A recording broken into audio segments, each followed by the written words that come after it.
Good afternoon, folks. Welcome to WhatAreYouKiddingMe.net. You know, today I'd like to talk to you a little bit about food stamps and welfare and stuff like that.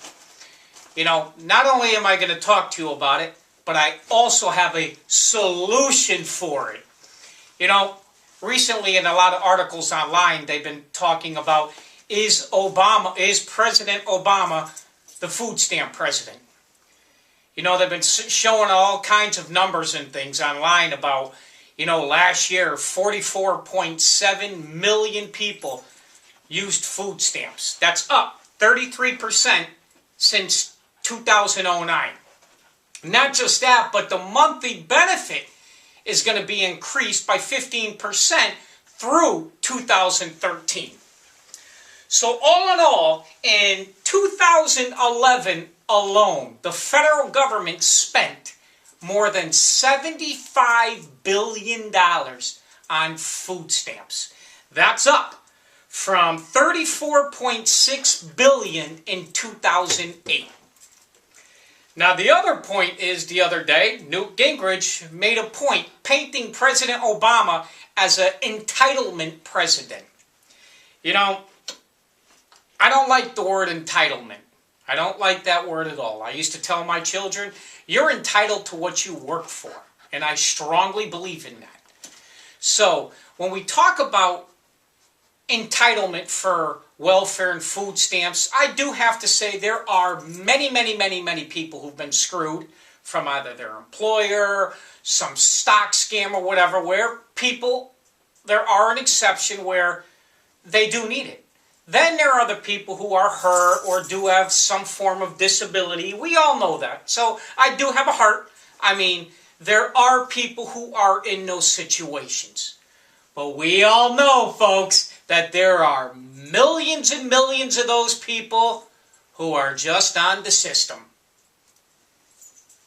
It works. Why not?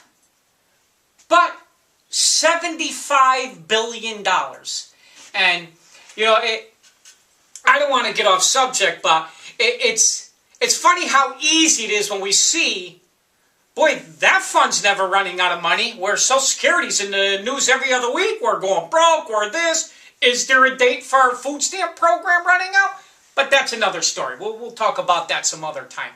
So, I've come up with a solution for it. And this is a no-brainer. I mean, and I just thought about this. I'm not in office. I just thought about this last week.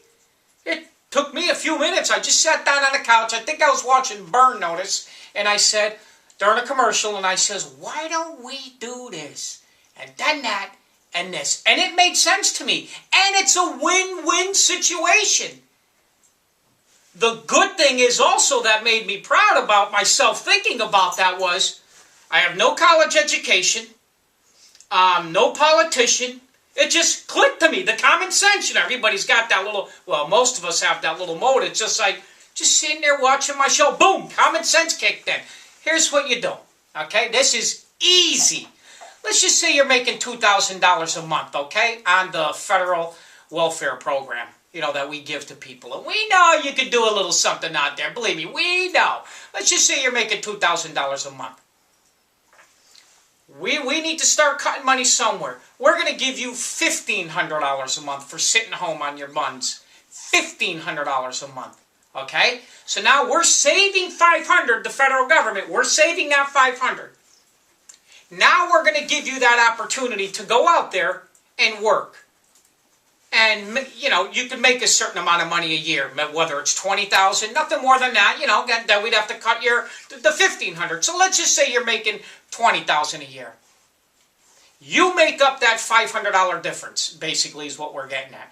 So if we're cutting $500, we'll allow you to make up that difference with a job. The other good thing about that is, with your job, you're going to have taxes taken out of it. So it's a win-win situation. We're saving $500 to government, $500 a month, and we're taking taxes from you, getting more money.